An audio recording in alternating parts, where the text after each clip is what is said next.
మన దేశానికి 75వ గణతంత్ర దినోత్సవం. ఈ సందర్భంగా దేశ ప్రజలందరికీ, తెలుగు ప్రజలందరికీ, ఆంధ్ర రాష్ట్ర ప్రజలందరికీ మన స్ఫూర్తిగా శుభాకాంక్షలు తెలియజేసుకుంటుంది కాంగ్రెస్ పార్టీ. దేశం ప్రపంచంలోనే అతిపెద్ద డెమోక్రసీ మన దేశం భారతదేశం. ఈ భారతదేశంలో విభిన్న రాష్ట్రాలు, విభిన్న మతాలు, విభిన్న కులాలు ఇవన్నీ సమ్మేళనే మన దేశం. వీరందరినీ పరిరక్షించేదే మన రాజ్యాంగం. అటువంటి రాజ్యాంగం రాసిన అంబేద్కర్ గారు, ఆయన టీం మొత్తానికి భారతదేశ ప్రజలందరూ రుణపడి ఉన్నారు. వారందరికీ నా సలాం. వారిచ్చిన హక్కుల వల్ల ఈరోజు భారతదేశ పౌరులంతా గర్వంగా తలెత్తుకుని తిరగగలుగుతున్నారు. వారిచ్చిన హక్కుల వల్ల ఈరోజు యావత్ ప్రపంచం భారతదేశాన్ని చూసి అభినందిస్తుంది. అంతేకాదు, అంబేద్కర్ గారు మన రాజ్యాంగం రూపొందించినప్పుడు అన్ని వర్గాలకు మేలు చేయాలని తలంచి అట్టడుగున్న వర్గాలకు ముఖ్యంగా మేలు జరగాలని నిర్దేశించారు. కానీ కొన్ని ప్రభుత్వాలు, కేంద్రంలో ఉన్న బీజేపీ అయినా, రాష్ట్రంలో ఉన్న రీజనల్ పార్టీలైనా, నిరంతరంగా వెంబడిస్తున్న ముఖ్యమంత్రులైనా ఈ బడుగు బలహీన వర్గాల హక్కులను కాలరాస్తున్నారు. పెద్ద పెద్ద అంబేద్కర్ గారి విగ్రహాలు పెట్టి స్టాచ్యూ ఆఫ్ జస్టిస్ అని ప్రజలను నమ్మించకపోతే అది సరిపోదు. నిజంగానే అంబేద్కర్ గారి ఆశయాలను కూడా కాపాడాల్సిన అవసరం ఉంది. అంబేద్కర్ గారు మేము ఆకాశాన్ని పెట్టేసి దళితులు మేము భూమిలోకి పాతాళంలోకి తొక్కేస్తే అది న్యాయం అనిపించుకోదు. ఈరోజు దళితుల మీద దాడులు ఆంధ్ర రాష్ట్రంలో గత 5 సంవత్సరాలుగా 100% పెరిగాయి. దీనికి ప్రభుత్వమే బాధ్యత వహించాలి. దళితులకు క్షమాపణ చెప్పాలి. ఈరోజు దళితుల భూములకు సెక్యూరిటీ లేకుండా చేయండి. ఈరోజు దళితుల మీద జరుగుతున్న దాడులు అన్నీ కాదు. దళితులు ఎవరైనా ప్రశ్నిస్తే వాళ్ళని సవాళ్ళను చేసి దౌర్జన్యాలు చేస్తున్నారు. ఎవరైనా ఎదిరిస్తే వాళ్ళ మీద కేసులు పెడుతున్నారు, జైల్లో గుండు కేసు మరీ అవమానిస్తున్నారు. కనీసం ఎస్సీ ఎస్టీల సబ్ ప్లాన్ నిధులు కూడా వాళ్ళకు కేటాయించినట్టుగా వాళ్ళకు వాడడం జరగటం లేదు. ఇవన్నీ అంతం కాలని ఆంధ్ర రాష్ట్ర ప్రజలందరూ కళ్ళు తెరవాలి. కాంగ్రెస్ ప్రభుత్వమే అందరినీ, అన్ని వర్గాలని, అన్ని మతాలని సమానంగా చూసి సమానంగా ప్రేమించి అందరికీ న్యాయం చేయగలిగిన పార్టీ. ఇది చరిత్ర చెప్తుంది. మరొక్కసారి ఎలక్షన్ వేళ ఆంధ్ర రాష్ట్ర ప్రజలందరూ కాంగ్రెస్ పార్టీని ఆశీర్వదించారు. రాజశేఖర రెడ్డి గారి ఆశయాలు నిలబెట్టారు. మహాత్మా గాంధీ పూర్తిగా రాజశేఖర రెడ్డి గారి తన పాదయాత్ర చేసి ఎన్నో అద్భుతమైన పథకాలను రూపొందించారు. మళ్ళీ ఆ స్వర్ణయుగం తెచ్చుకోవాలని మనస్ఫూర్తిగా కోరుకుంటున్నాం. కాంగ్రెస్ పార్టీ తరఫున థ్యాంక్ యూ. జై హింద్.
సెలవులు తీసుకుని ఉంటుంది పోస్ట్ చేస్తే అయిపోయింది.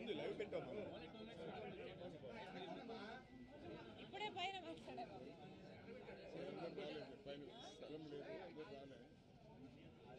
ఓకే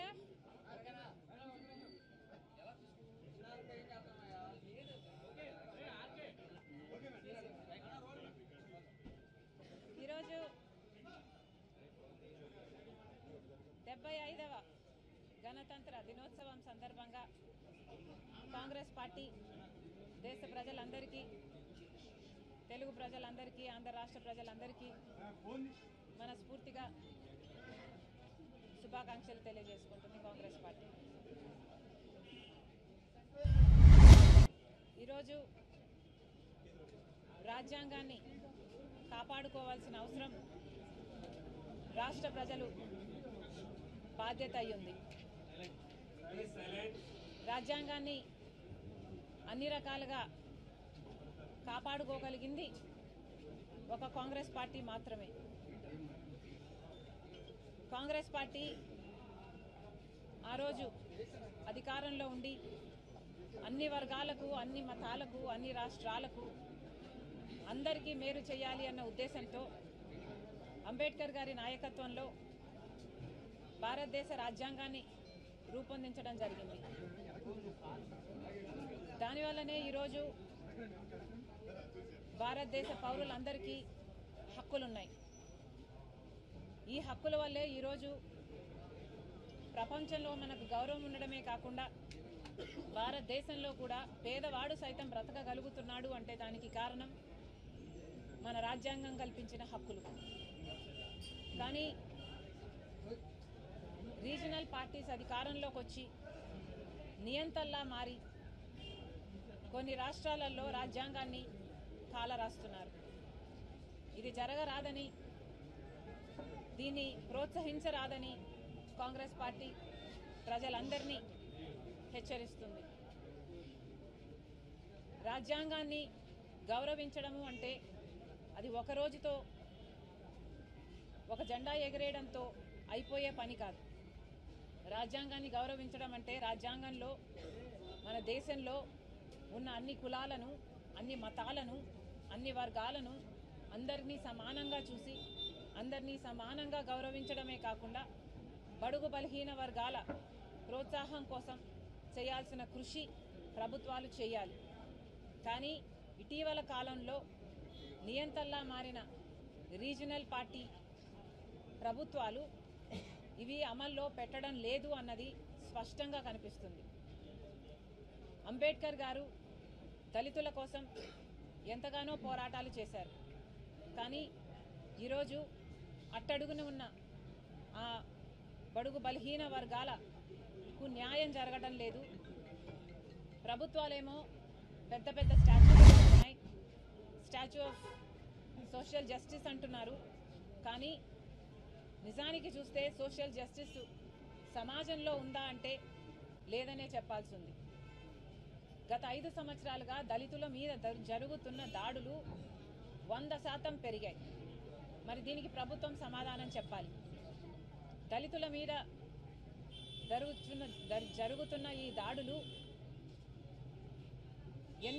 ఎంత ఘోరంగా ఉన్నాయంటే ఎవరైనా ప్రశ్నిస్తే వాళ్ళను సవాలుగా చేసి డోర్ డెలివరీ చేసేంతగా అంత ఘోరంగా ఉన్నాయి.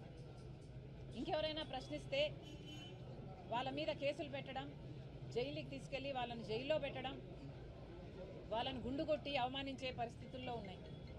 ఇవన్నీ ఈ రాష్ట్రం కల్లారా చూసింది.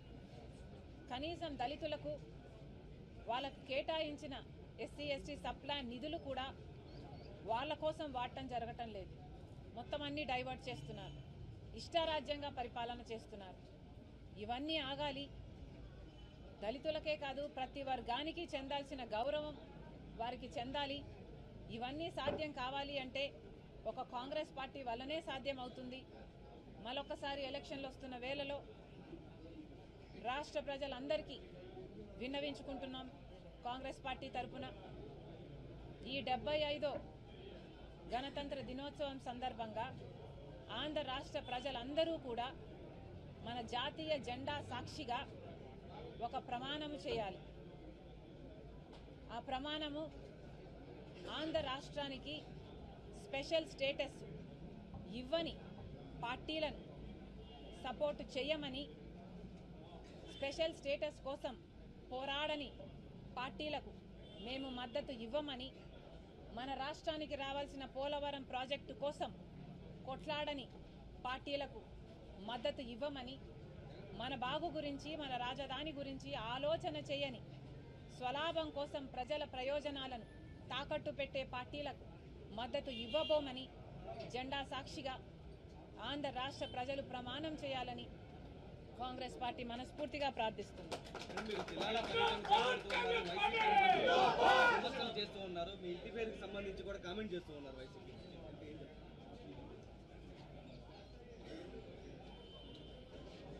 ఎవరో నాకు కితాబిస్తే నా విలువ ఎక్కువ కాదు, ఎవరో నాకు కితాబు ఇవ్వకపోతే నా విలువ తక్కువ కాదు. నేను రాజశేఖర రెడ్డి రక్తం. రాజశేఖర రెడ్డి గారు వైఎస్ రాజశేఖర రెడ్డి గారు అయినప్పుడు ఆయన బిడ్డ వైఎస్ షర్మిలారెడ్డి కాకుండా ఎలా పోతుంది? ఆయన మనవడు రాజశేఖర రెడ్డి గారు మరీ ముఖ్యంగా కోరుకొని మా నాన్న పేరు పెట్టుకుంటాను అని వైఎస్ రాజారెడ్డి అని పేరు పెడితే ఆ మనవడికి ఆ పేరు కాకుండా ఎలా పోతుంది?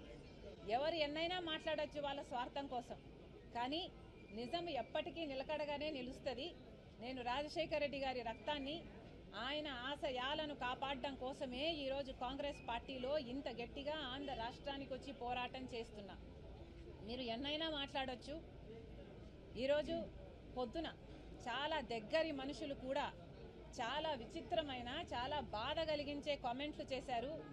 కొండా రాఘవరెడ్డి అన్న నాకు కానీ నా కుటుంబానికి కానీ దగ్గర అనుకున్నాం, కానీ ఈరోజు ఆయన కూడా నా మీద నేను పాదయాత్ర ఎందుకు చేశాను అన్న దాని మీద ఆయన ఏదో అక్కడ ఉన్నట్టు, ఆయన బావుమరిది అక్కడ సూపరింటెండెంట్ అయినట్టు, ఆయన అంతా విన్నట్టు ఏదేదో చెప్పారు. నేను పాదయాత్ర చేయాలి అని భారతమ్మ అడిగితే నేను పాదయాత్ర నేను చేస్తాను అని నేను అడిగినట్టు చెప్పారు.